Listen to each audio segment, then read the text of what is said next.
We have to look at that. We ain't got no choice. You know what I'm saying? But we can't ignore. Man, this thing's still dirty. I gotta put the other one on. Yeah, we can't ignore it, man. But you know, bottom line is this, man. Here's the thing.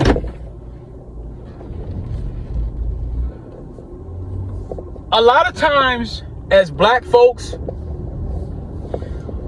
now we spend a lot of money on a lot of different things. We're huge consumers. So now when we start spending on things and see man, I'm telling you, it's crazy, man. It's crazy. I'm sitting up there at this place and I'm just thinking to myself, and I'm just like, man, this guy right here, you know, and this is, at that time, I had already been at a nonprofit before, but that was before I started doing stuff with the school I was telling y'all about. With some of the shenanigans that I seen, it wasn't like no taking the money, but just socially some of the things on how the black folks were being treated and stuff like that. So y'all heard that story already, and I'm gonna try to link it this time. I always forget to link it, but I'm gonna try to link this to that story. But see, when I left that place, like I said, now that I think back in hindsight, it's by a lake. Now, you know, properties by lakes are not cheap. You understand? Properties by lakes are never cheap. Show me a property that's by a lake that's cheap, and I won't say nothing else. Lakefront, waterfront properties always cost bread because people like it. It's close by. I want y'all to, let me order my food real quick. My coffee. Decided to take these. I had to clear a little bit more memory. I'm gonna get that 14. I'm old school. I'm slow to upgrade. Some people won't want to upgrade. I'm on a, what is it, 11 or a 12 or whatever. I don't go to the next thing real quick. I've always been about that. Now you would think, as me being an IT professional,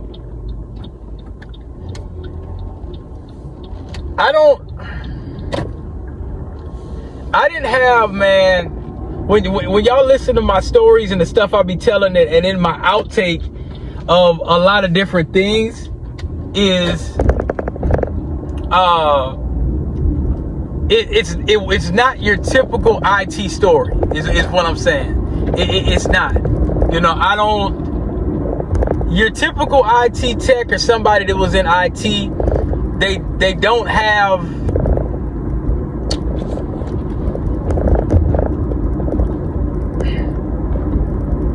I haven't met too many people with my outtake, you know. Usually when I meet, especially when I first started out, usually when I was meeting brothers in corporate, it was a few. I ain't gonna lie, it was a couple. It was a couple, and a lot of those were like in desktop jobs and stuff like that. And a lot of them, believe it or not, it was quite a few of them when I started kind of going on beyond 2011 and stuff like that. Like when I first started, I did not see a lot of black people in IT. But as I kind of start going on around, well, 2013, 2014, 2015, and kind of around that arena, I would start seeing a lot of Somali brothers. And a lot of them that I work with, they was on code, man. Like they wasn't tap dancing or none of that shit at work. Like most of them were, you know, kind of like, when we saw each other, we knew what the business was. We were like, all right, we're gonna look out. Cause that was my mindset. A lot of times when we get into these environments, you get into these environments and you may not see that many black faces. A lot of times you could kind of tell, like, oh, I kind of look out. But remember, I told you that step infected ass dude when I was working out there in Arden Hills, and he was telling the supervisors or whatever I had suspicions about that dude, and I thought he was a real one initially. But then when I started kind of seeing some of the stuff he was doing, and how I started seeing how them folks was handling them at work, and he wasn't really, like, my take was kind of like, no, I'm just not going to accept it. And he was just accepting all of it. He was accepting all of it. And so I was kind of like, yeah, you know, but I think the biggest thing is when that dude, I called in sick one day. Remember this is the same place I told you where I was working. It was right before I became a Citrix administrator, and I'll never work there again, so I could tell y'all this story. It don't really matter. Man, this dude would call me at work, or call me, and you know, I called a day off one day, because them folks was messing with me bad, man, out there. They was doing all kind of little stuff, and like I say, the way the guy that made the Fat Albert comment and all this kind of stuff, and they was just kind of standing for it, and I wasn't. And so I called in one day. I said, man, I'm about to go see me a movie. This dude calls me up, and he calls me up, hey man, what you doing? And I could kind of tell he was on speakerphone. So I start coughing and carrying. I start capping. I'm like, yeah, you know what I'm saying, this nigga here. And I was just thinking, like, he's like, hey man, what you doing? But he said it like that, hey man, what you doing? And I said, okay. Now I kind of see, because he didn't sound like that when I was at work. He kind of sounded a little brotherly. But then when he did that, I was like, uh-oh, they done sent him to spy. So, you know, eventually I got back to work. I pulled him to the side, because he started doing little funny stuff over time. And I pulled him outside. I said, hey bro, I know what you did, man. Well, yeah, man, they sent me at you to... I said, man, shit, little on me. I ain't shit. What they so concerned about what I'm doing? Just let me go. You know what I'm saying? If you gon'... Yeah, man, they wanted me to keep tabs on you, man, and all that kind of... I said, bro, how much they paying you, man? Are they offering you a lead role or something like that? Because, see, my thing is, if you're gonna tap dance and coon, if you're gonna step infection, get paid for it. That's my whole thing. If you're gonna coon against me, get some bread, bro. Get something for. I said, man, they giving you something to do that? I said, because you're coming to me telling me, you didn't have to tell me. I said, are they giving you some money, or they, you know? And he's like, man, they ain't giving me nothing, man. They just, you know, it's just a token of appreciation. It's symbolic, you know. I said, a symbolic gesture, bro. I said, bro, I'm disappointed in you, man. I said, if you gonna tap dance a coon, man, get the bread. Don't coon for no purpose. Usually cooning gets rewarded. You're not getting a reward. Well, you know, they just, you know.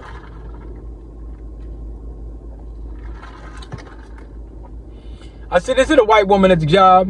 Well, one be kind of checking me out. Yeah, this little Asian chick. That nigga was so apologetic about everything. And I was just kind of like, after a while, I was just like, damn. And it's crazy because the dude tried to hit me up after I left. During the process that they were getting ready to let me go and they still had to pay me and stuff like that, he was hitting me up. And then the calls start coming down, or the text, he start, you know what I'm saying? So, because I was kind of using them like, hey, what's going on up in there or whatever, because when they took me off the contract, they had to keep paying me because they had a deal between TCS and this large company.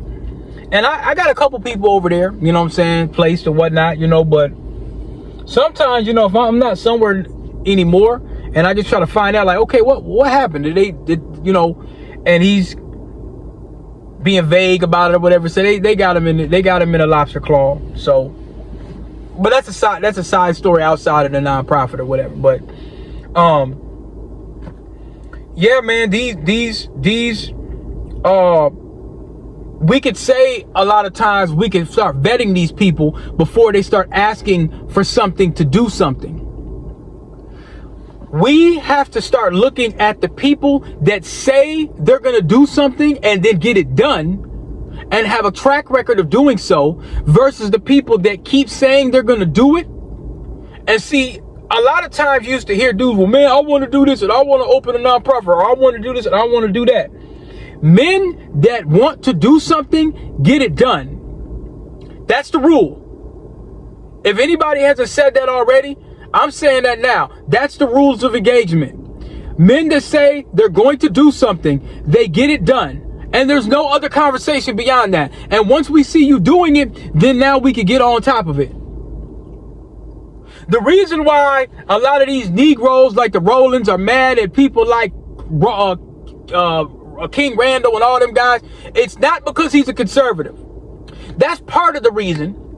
But the reality is, Randall, and even if we find out later that he might have did something or whatever the case may be, the bottom line is the man went, he said what he was going to do. Actually, he didn't even say what he was going to do. He started doing it. Then he started getting donations and saying, if you want to get to the X for Boys School, whatever like that. And he started doing it. Other powerful men like Elon, African-American Musk. Elon, the African-American. He sent him some support. I ain't got no problem with that. That's the suspected race soldier looking at him like, hey, I respect this nigga's gangster. And maybe because he's a conservative too or whatever. But all those MAGA folks is fighting each other right now, tooth and claw. So don't get caught up into that left, right. Yeah, if it's a race soldier, they're either a race soldier or they're not. My thing is, he went and did the work, been doing the work, delivered over and over and over and over. And he's taking these boys out of this community with a high crime area and giving them skill sets and discipline that the adults and the men that's from that community should have already done. They didn't do it. And he's seen that they weren't doing it. He's seen a bunch of old plantation niggas sitting around with their collard greens and their fish fry.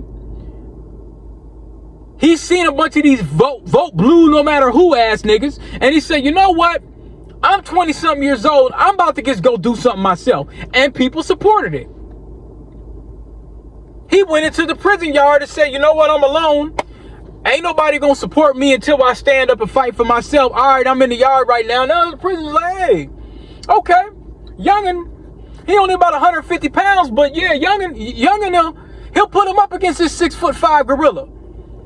He lost, but we respect that nigga now. Let's support him. Hey, Predator. Young nigga got some heart. You gotta let him be.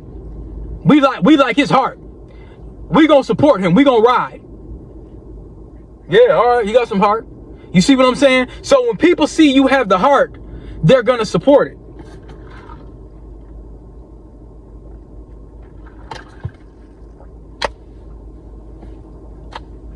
Umar didn't do it. That's all. I think I'm gonna post. You know, I remember my homie Simba Ali, he had brought Umar up here, I believe. And over north. I think this was 2017. And now, when I show y'all some of the footage, I'm sitting up in there, I'm agreeing, yeah, brother, yeah. That's the real deal. People gravitate to that. They gravitate to something they feel that's real. So you feel the ultimate betrayal. And see, here's the bigger issue. We're adults, we could get over it. We be like, whatever. We gonna clown, we gonna roast. You know we got to. That's our culture. Nigga, we gonna get on your heels. We gonna get on your heels because you were cunning about it. You had a brilliant mind. You were able to put it together. So we know that you went out of your way. This is like espionage. You put this together. This ain't something accidentally where some race soldier said you couldn't get to school and all this, that, nah. You might have had a little bit of that, but bro, you were able to get that.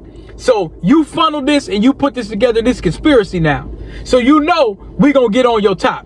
Every meme that comes out, we gonna have some jokes for you for about another 6 months. You know that's coming. So, but the real victim is not us. That's not who the real victim is. The ultimate victim are the kids. And that's the unforgivable sin. Because the money that we gave you, we get that back. That wasn't our last dollar.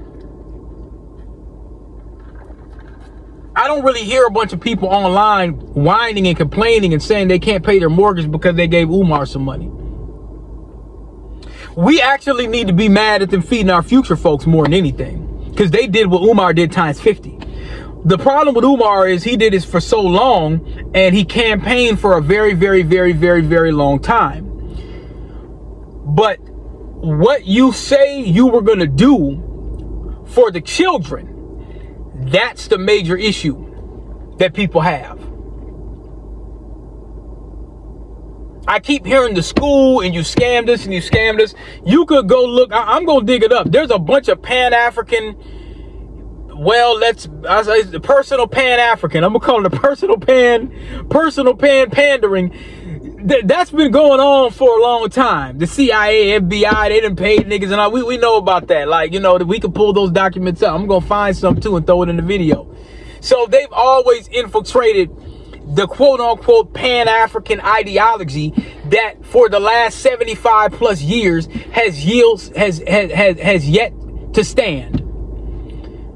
You dig?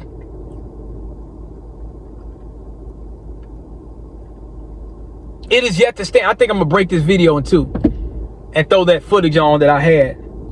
It has yet to stand. It's an ideology. It sounds great, but it hasn't been practiced. It's been practiced from us. We've opened the door. We've already put in all the work from America. We don't really got to do nothing else.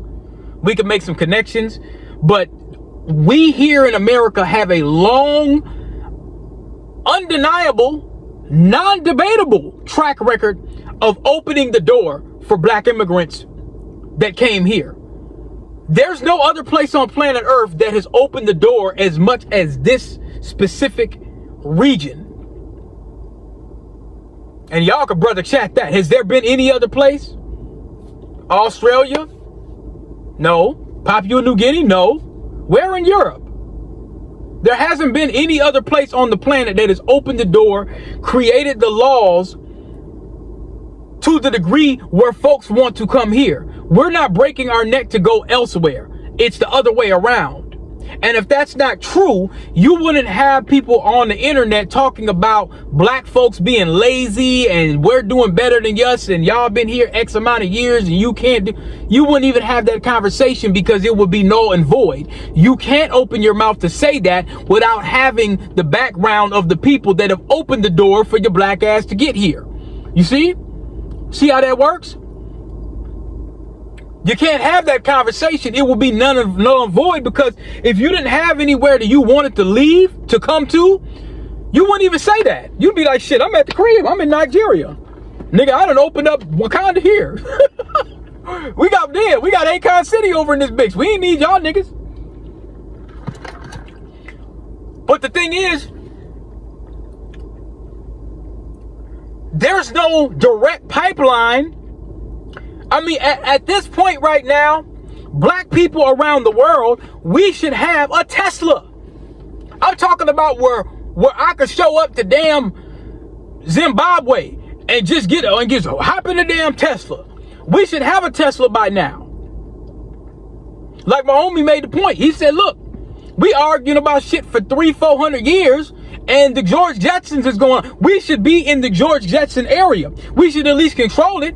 I just went to Culver's and seen a whole bunch of battery packs. They about to plug in EVs. We should have something like that in every state of Africa, in every state. It should be a Tulsa, Oklahoma, all around the motherland. It should be a Tulsa, Oklahoma here, all around here. We should be able to go everywhere on this planet and it should be a fucking Tulsa. By now, by this point, we're supposed to be in that position and we're not. Why is that? I don't know. I don't know.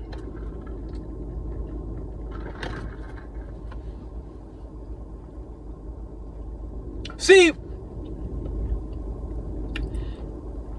what we have not, there's one thing that we have not, here in America, we were at least able to come up with some kind of, with a revolution and fight and create a lot of these laws and stuff. They still punishing us left and right. But this is my theory on how black empowerment should be, right? Regardless of your political affiliation or thought process, the code should be, the code of conduct I'm talking about. Hey, we need tangibles, reparations. We need this, that, and the third. we should be doing business with each other and not saying, well, oh, this is a black business, so I'm going to treat it janky, right? That should be something worldwide. And we should be able to say, we may not agree on this policy, whether it be the left or right bird, right, middle bird, whatever. We should agree that the policy should be in the best interest of our folks, which means that when you see a policy that's promoting eugenics or promoting coonery or any of that, we should look at that policy and say, no, we don't agree with it at all. It's not for the best of our future. This is not going to carry us into George Jetson. That's what the policy should be worldwide. We should all agree on that. Now, if somebody if he wants to be buck broken, or if he wants to have a damn collard green fried chicken shack Negro spiritual jubilee, okay, you go do that. But soon as you say something like, well, look, man, well, you know, ain't nothing wrong with the 94 crime bill as long as I can have me a Cadillac. No. That should be against our code of conduct. You dig?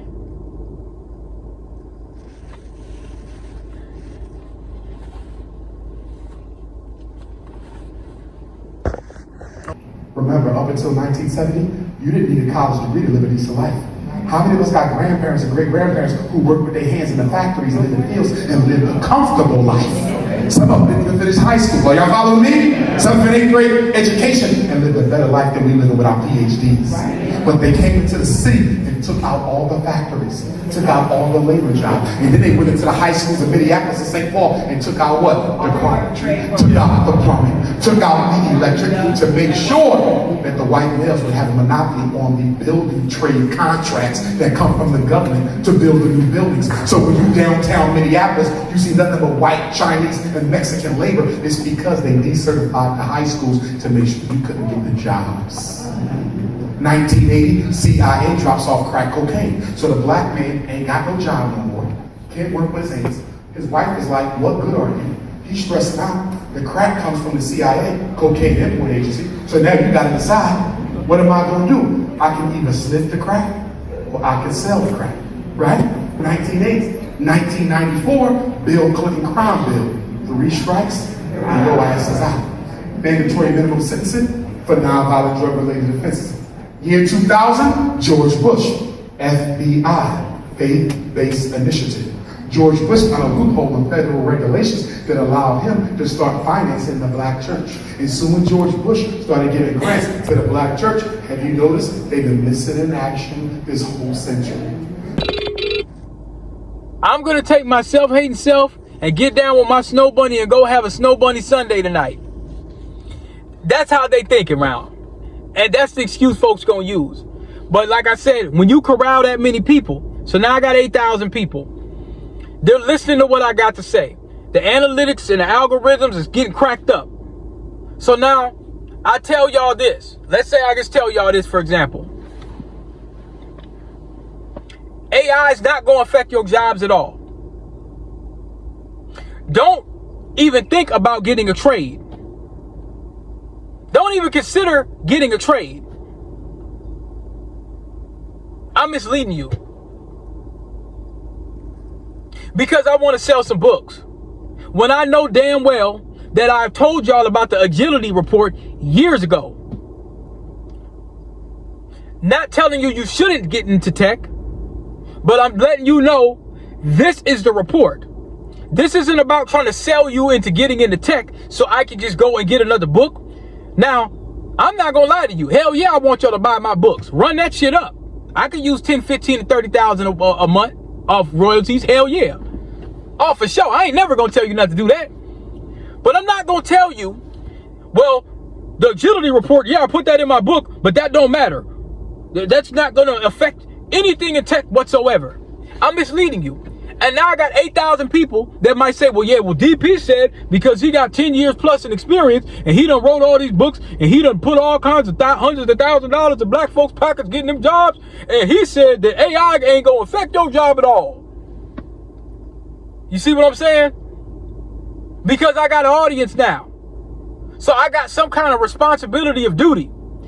If I know that this is going to cream your job, or if there's something that's coming up that I see, then I need to let y'all know what it is. I need to tell y'all what I'm seeing out here. I need to give you this story of what's happening in the workplace. I need to let you know about the remote policies or whatever the case may be. I need to update you with whatever information I get. Because I done corralled 8,000 people to sit here and listen to me while I'm getting YouTube money. But I'm not telling y'all this. That ain't right. You see what I'm saying? But see, he didn't do that. He didn't say, I don't think he got a YouTube channel. But what I'm saying is, let's say there was a YouTube channel or whatever. Okay, for example, let's do the math. 1 million viewers on the gram. So you still got people. Some people probably just tuning in for comedy, because they know they're like, okay, I can't really take this nigga serious no more. Some people probably, and there's some people really hanging on to every word. Like, yeah, he probably is really going to build a school by this time. Well, it's been a decade. We ain't got the school. Okay. So now, take me on the other hand. If I had that many viewers and I did not deliver what I said I was going to do, y'all are going to say the same thing. You see? He could talk a good game, but he didn't deliver anything. After a while, if y'all are giving me money, now I don't have anything that I'm asking money for. I'm going to open up a scholarship program, at some point. But that's not going to be something that I'm going to really just necessarily say, can y'all give me this? I'm going to try to get the money. And then now if y'all want to help, you can help. You see what I'm saying? But when you're asking somebody for something and then you don't make on whatever you said, regardless of whatever happens, you promised that you were going to do it and you didn't do it. And the issue is, I'm getting back to the kids. The kids have to see stuff like this. That's the sadistic part, is now you got to explain to little Jimmy and little Nisha that this guy can't be trusted because he didn't deliver. And that's a big thing with children. Not just I'm not talking about whether the information that somebody was saying was true. That's important too. But when you say you're going to do something, that's what this is about. When you say you're going to do something and then you don't do it, you need to tell somebody why you didn't do it. But you're not going to keep on constantly having excuses every single time. That means that you're probably not going to do it. And you don't want to tell why you really don't want to do it. But these children will see you keep saying you want to do something, and children are smart. When they see that, they be like, well, damn, they lose faith. So now we got to tell the kids, hey, man, ain't going to be no school. It might have been children that wanted to go to that school, man. They might have heard about Frederick Douglass and Marcus Garvey. They've already been ready to say, because you got adults around the nation, maybe the world. Hey, man, we gonna send you to Umar School. This is some good information this brother's giving us. We're thinking that. And now I got to tell my son and my daughter that this school's not going to open. And so now they start thinking, well, damn, man, we should have just went to a white school. See? You see what that does? We should have just went to a private school. We wouldn't have had no issue like this. We should have did this. We should have, could have, would have. And that's what you're getting. You're going to have a lot of that. And, when kids see this, so now they see some babbling Negro on the internet that keeps saying what he's going to do, and especially young girls. Young girls are really hooked onto what their daddy says, right? So now they're going to meet a man if their daddy ain't around, a vet, and they're thinking, this dude don't do what he said he's going to do. And it's important for the young boys to see that too. Does this man do what he say he's going to do? Because he could grow up to being a nigga that said he's going to do something and don't never do it. When I was young, and I used to hear grown men talk about what they want to do, or what they getting ready to do, or they're going to do it, and they don't do it, I stopped listening to them.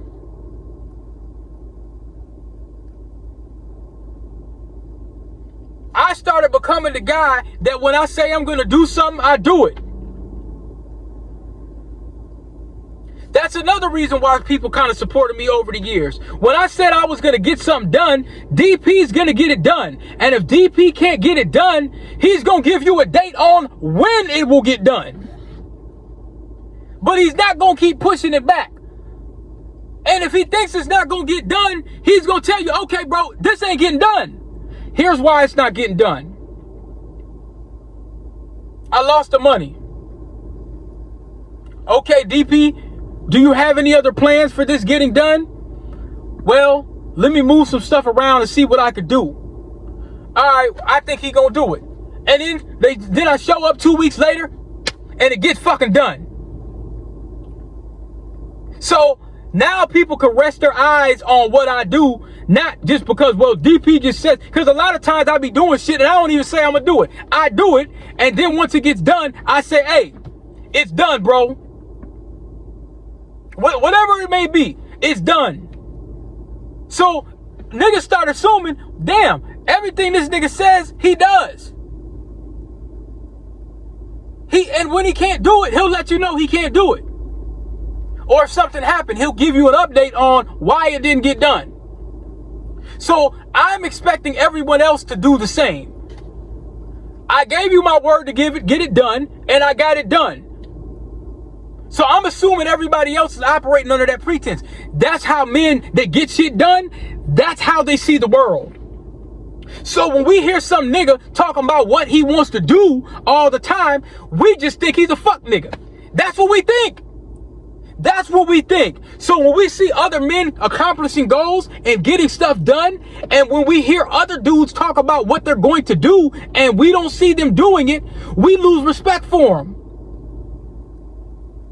And the broads, let me say this gonna make some niggas hot. The broads start losing respect and they start cheating on niggas.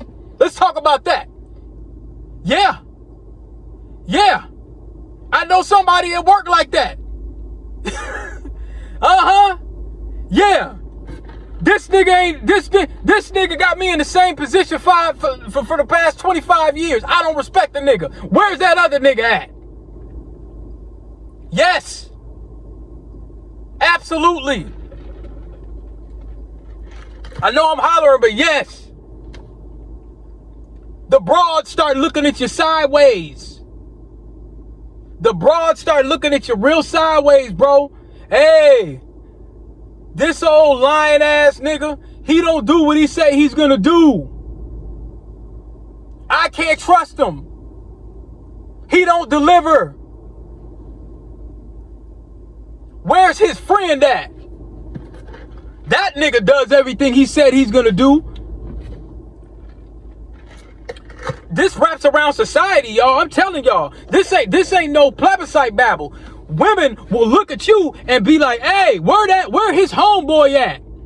That nigga said he was gonna get a Cadillac and he did it. This nigga been talking about the Cadillac for 20 years. Absolutely. That's something I had to learn when I was a young guy. When I was a young guy, a teenager. Well, yeah, baby, I'm going to do this and I'm going to have this and I'm going to get the new J's or whatever. Well, okay, where they at? It's third week. Niggas still ain't got it. They learned that shit early.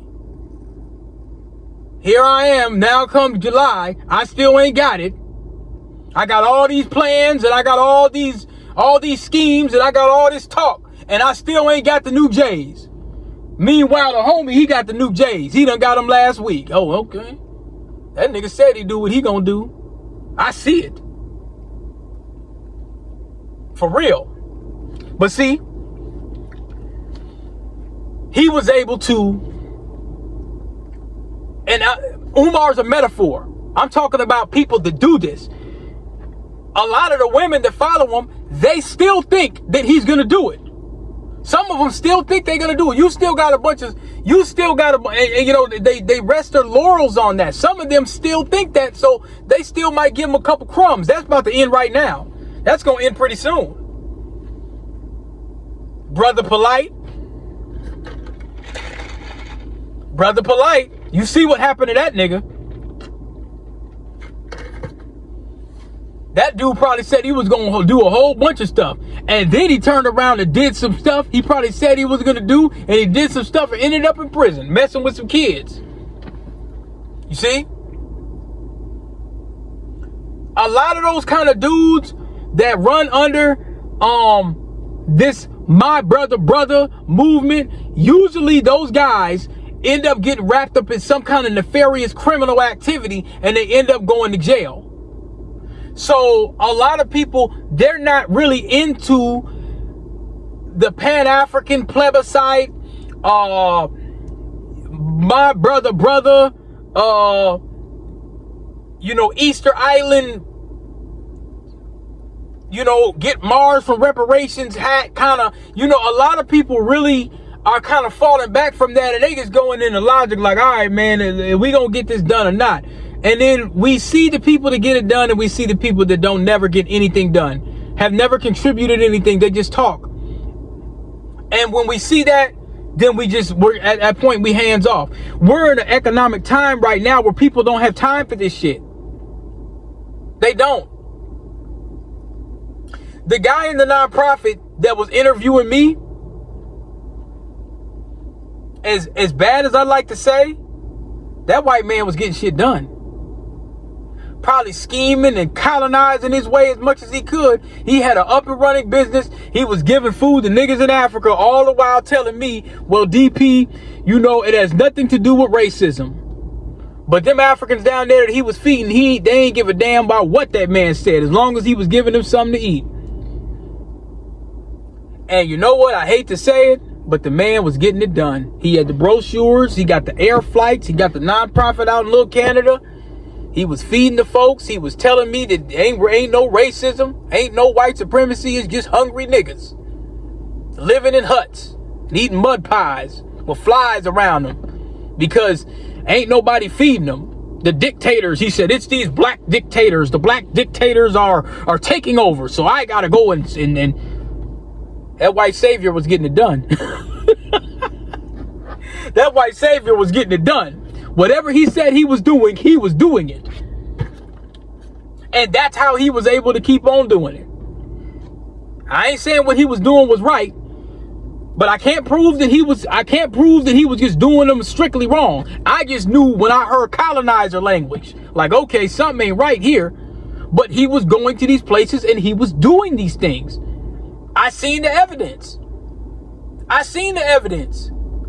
He was getting those things done.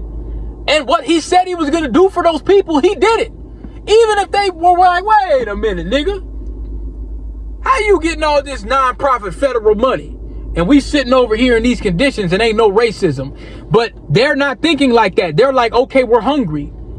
So when you're hungry, you can feed somebody espionage. You could come with the white savior thing. You could say, well, look, man, ain't no black person doing this for you. I showed up out of nowhere and I'm feeding your black ass. So you're going to automatically take to him. It's kind of like with the situation with, when they say, well, this thing's about Trump and stuff like that. You doing a life sentence and Donald lets you out.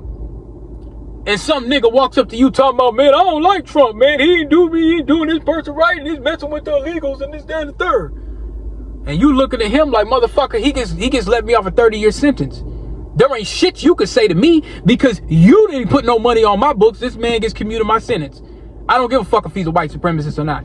That's how he's thinking. Yeah, I may not like the man. Yeah, he could be racist, but he just gave me, I was supposed to be doing a fucking life sentence and he commuted it. He didn't have to do that. That's how that person's thinking. He don't care about what DP thinks about a colonizer. He cares about the fact that he got off a life sentence. And those children care about the fact that they're now eating. They don't care about a guy talking about ain't no racism. They don't care about that because they have something to eat. You see what I'm saying? They don't look at it through the same lens that I do. And I don't blame them for it. I don't. I get it. I just see it from a different lens because I don't need nobody to build no hut for me or give me nothing to eat. I could go to job and go to work. That's not the condition that they were in. They were dealt a harsher hand than I was. You see? And somebody said, hey, look, you're hungry. Ain't no racism. Here's some rice. That African dictator right there, he's the problem. They gonna eat. Naturally, that's human nature. They're going to eat. They're not going to say, no, man, you a white supremacist, and I ain't had nothing to eat in 3 weeks. I just been eating mud pies. They not going to say that. They going to take the food, as they should. But me, from on my end, I'm not coming from a point of desperation, and I know that y'all colonized these people, and you're coming in saying that colonization didn't happen. And I know you getting some money. My outlook's going to be different. I'm going to say, well, you know what? I don't want to work there. Now, I might have took the job maybe if he wouldn't have said something like that. And I would have maybe looked at it and I would have found out later what was going on or whatever. But I wouldn't have been able to say, well, he's taking something from these people. But the fact that you brought that up in an interview and told me that, man, listen, I'm like, I can't. I feel like a traitor if I do this. Because I know what his mindset is. And now I'm starting to think nefarious. Even though I can't prove no fraud, I'm starting to think nefarious. See, I don't have anything on that. He delivered to those people. Brother Umar didn't deliver. He did not deliver at all. So that's why we're going to be able to scrutinize people like that don't deliver. So that's what this is about, y'all. Did you deliver or not? Did you deliver or not? So, there y'all go. They decertified the high schools to make sure you couldn't get the jobs. 1980, CIA drops off crack cocaine. So the black man and Bill Clinton crime bill. 3 strikes and your ass is out. Mandatory minimum sentencing for nonviolent drug-related offenses. Year 2000, George Bush, FBI, faith-based initiative.